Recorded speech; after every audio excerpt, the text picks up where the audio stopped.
बिहार विधानसभा के बजट सत्र के दौरान बिहार में कुछ ऐसा हो रहा है जो पहले कभी नहीं देखा गया। राज्य में सत्ता और विपक्ष के बीच ऐसी खाई बन चुकी है जो बिहार के इतिहास में आज तक नहीं हुई थी।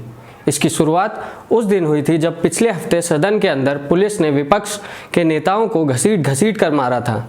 ऐसा भी नहीं है कि यह खींचातानी अचानक बढ़ी है। पिछले साल नवंबर में हुए विधानसभा चुनाव के बाद से ही दोनों पक्षों के बीच संबंध अच्छे नहीं रहे हैं। इस तल्खी की शुरुआत विधानसभा चुनाव के ठीक बाद 16 नवंबर को ही हो गई थी, जब विपक्ष ने नीतीश कुमार के शपथ ग्रहण समारोह का बहिष्कार किया था। तब से आरजेडी नेता तेजस्वी यादव की अगुवाई में विपक्ष नीतीश सरकार के खिलाफ मोर्चाबंदी कर रहा है। आए दिन दोनों पक्षों के बीच टकराव देखने को मिलता है। अजीब बात तब देखने को मिलती है जब आमतौर पर शांत रहने वाले सीएम नीतीश कुमार कई मौक़ों पर गुस्सा होते हुए दिखे।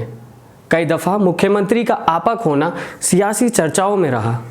विशेषज्ञों का मानना है कि कई सालों बाद बिहार में एक मजबूत और हमलावर विपक्ष का उदय हुआ है, जो कि सत्ता पक्ष और विपक्ष के बीच लगातार हो रहे टकराव का एक कारण हो सकता है। 90 के दशक से ही चाहे राजद का शासनकाल हो या फिर जदयू भाजपा का गठबंधन काल, बिहार में सत्ता पक्ष बेहद मजबूत रहा है।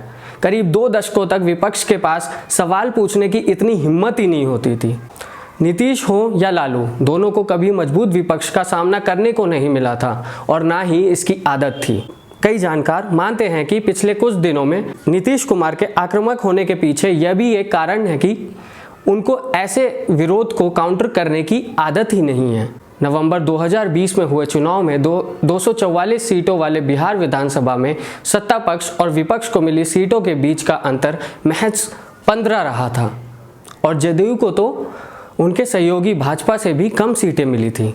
शायद इसी कारण से नीतीश कुमार असहज महसूस करते होंगे और समय समय पर राजद कांग्रेस भी अपने संख्या बल को इस्तेमाल करने में लगी रहती है।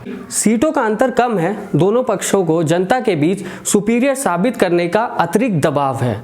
नीतीश पर दबाव है कि वो संख्या में छोटे होने के बावजूद जनता को ये संदेश देना चाहते हैं कि सरकार उनके हाथ में है। साथ ही एनडीए गठबंधन को एकजुट बताने की भी चुनौती है। वहीं विपक्ष अपनी संख्या बल के साथ पूरी तरह से सक्रिय होकर राज्य के मुद्दों को उठा रहा है और नीतीश सरकार पर हमलावर है।